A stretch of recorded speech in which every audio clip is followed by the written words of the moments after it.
Hitting an Xlookup here. So here's what we're going to be doing. We're going to be looking up product numbers down this list of table here, and then we're going to try to find its price. What we would like to do is first let's just teach the basics of the Xlookup. So if I start off and type equals Xlookup, it's going to ask me for the lookup value, and that's going to be here in G1. My next argument is the lookup array, which will be a list of these product numbers here within the table. And the third argument is which is my return array. In other words, where do I want to find the values? So I'm going to highlight these values here. Okay, I'm looking for an exact match, so I am good here to go. And we'll do a quick test here. Let's change this to the very first one.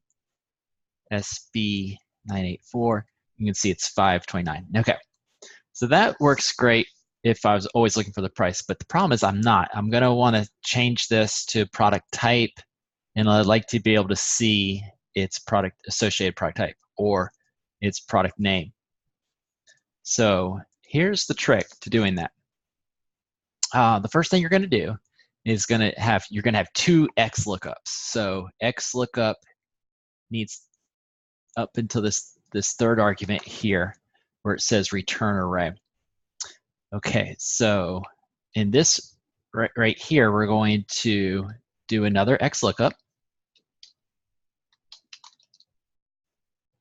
And our lookup value this time is going to be the header product name.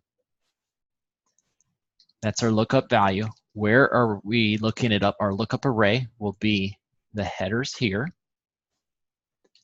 And then our next argument is the return array, which would be all three of these columns.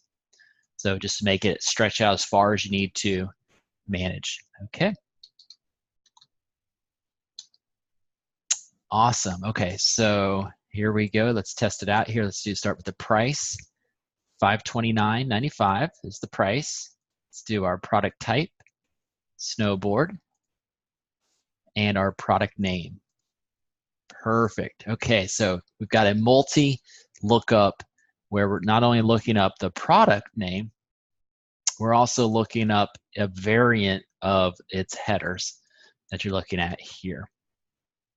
Awesome. Thanks for watching here. Just real quick, if you want to learn how to do the drop down, you simply go to the Data tab, select Data Validation,